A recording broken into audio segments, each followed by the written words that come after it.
Hey folks, you're always Reviews. You're watching our video first look and a quick review of the TREBLAB HD55. This is a wireless Bluetooth speaker. It uses stereo Bluetooth, so it has both a left and right channel, and it's also waterproof. Design-wise, it reminds me of a kind of rugged flashlight or something by UE Boom in a way, because it seems like it's covered by fabric. And it sells on Amazon for around under 50 bucks. So TREBLAB is a brand that we've seen already in the past with wireless headphones, and they've performed pretty well in terms of the build and the sound. So this we have high expectations for. It claims to have 360 sound, it's waterproof, has a mic, which means you can answer phone calls with it, and the top has a bit more specs, including the fact that you can actually change the faceplates, which are fabric, into a different color that's quite customizable and unique. There's also a 3.5 auxiliary cable, which means you can use it for audio sources that don't have wireless Bluetooth. Connection range is 10 meters or 33 feet, and it's IPX4 certified, has a frequency range of 180 to 20,000 hertz, fairly wide, and also has passive radiators on board, which means there should be sufficient bass as well. 4,000 milliamp hour capacity battery will get you 10 hours of claimed audio playback, so that seems to be relatively long. The average here is still around 8 hours or so. So inside the packaging, we have access to what looks like the faceplates. There is a quick start guide on the very top. It's kind of advertised as a hi-fi Bluetooth speaker, which again, supposedly the sound should be quite good. Pairing is easy, just tap and hold for 3 seconds until the light kind of blinks on the power key on the speaker, and then you go to Bluetooth settings on your phone, and it should be ready. So the red kind of fabric faceplates are the ones that you can swap them out for. This is what it looks like. There's the branding on the top, and again, it is made entirely out of fabric. Inside is made out of plastic though, so you can kind of see the guts of how most of these Bluetooth speakers look like, which is actually pretty cool. There's also a soft carrying pouch for carrying the speaker. And then inside there's just the speaker itself, which we'll take a closer look at in a second, along with the accessories, which include the micro USB cable for charging and the auxiliary cable for, again, if you don't want to use the built-in Bluetooth for connecting to audio.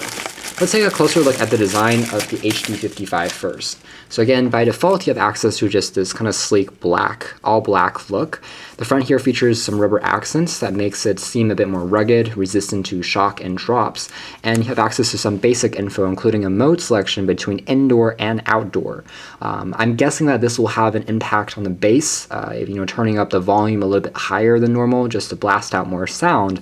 We'll have to see in a demonstration in a few moments. There's also the microphone located on the side, that power key. This is a really interesting design going on. There's a wheel on the side that mechanically rotates in 2 directions, so you can turn the volume up and turn the volume down more precisely than traditional controls. This is actually a pretty cool analog way to do that. Finally, there is a gesture pad, which is touch sensitive and it's capacitive. That allows me to swipe left and right to go into the next track, into the previous track, and also pause the sound. So really interesting. Also LED lights that tells you, if your indoor or outdoor mode has been activated. So really an interesting kind of design going on for the ergonomics that is unlike any other speaker that I've seen recently. The bottom here features also the rubber feet, so you can place it like this if you don't want it kind of standing up for blasting out music. And more importantly, there's a flap on the bottom that covers up the micro USB and auxiliary ports. So this is really interesting as well. Now, one feature that this seems to be lacking is a built-in micro SD card slot. So some of these speakers have that where you can pop in a memory card, load it up with MP3s or WMAs, and it will play it back directly. This does not have that feature, so you must be connected to an audio source at all times. Bottom here is where the passive radiator is located. You can kind of see it depressing. That's where the bass will be coming out from. All right, time for a quick audio sample/test.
Alright, so let's pause the music there. And from that quick audio sample, what I can say is that the quality of the music is very bass heavy. So if you're looking for a portable speaker, that's actually really small. So it fits well. It's about the same size as a traditional kind of water bottle if we have one here for comparison's sake.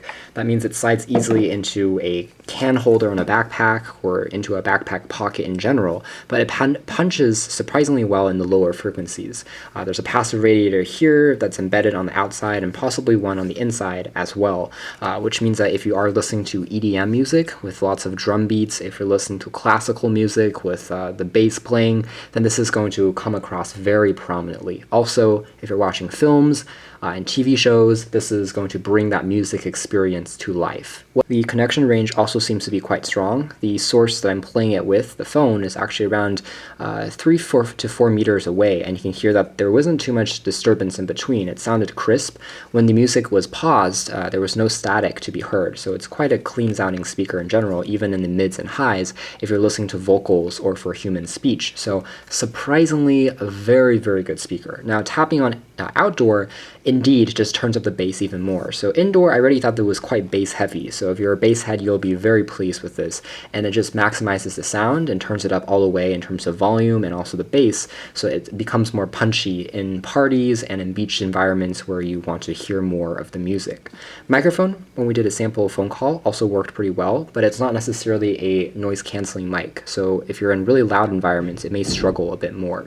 I want to talk a little bit more about this gesture pad because I think it's pretty cool. Again, it's illuminated in the dark. It's a little hard to pick up on camera, which is why we dim the lights, but it's more prominent in person. Basically, you can see here how when I'm tapping on one direction, there's a bit of a faint glow. You can kind of see that lights up in the direction of the arrow that you're tapping. That gives you kind of a visual cue that the tap has been registered. It has a split-second delay, but afterwards you can skip to a previous track if it's in your current library on your phone, or if you're on YouTube, it goes to the next video. So a pretty cool, neat feature that actually works quite well. I like the fact there's this fusion between both mechanical and touch-sensitive controls. It seems quite futuristic and unique in its design.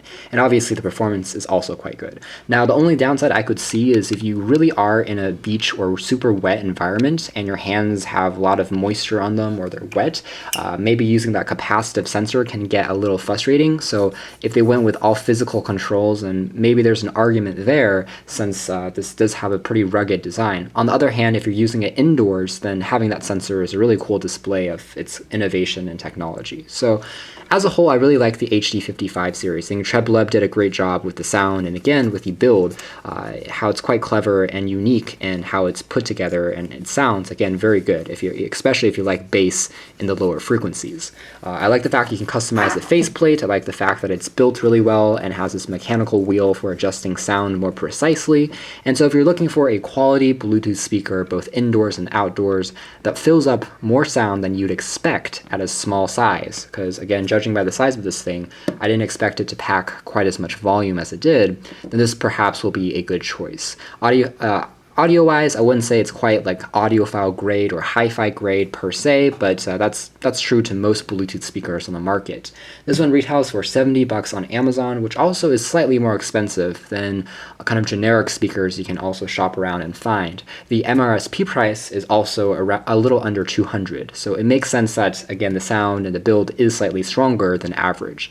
So anyways, guys, that's been our video. You can check out more details in our upcoming written article, but for now, this has been our video. Thanks for watching here at OS Reviews. This has been the TREBLAB HD55 wireless Bluetooth speaker.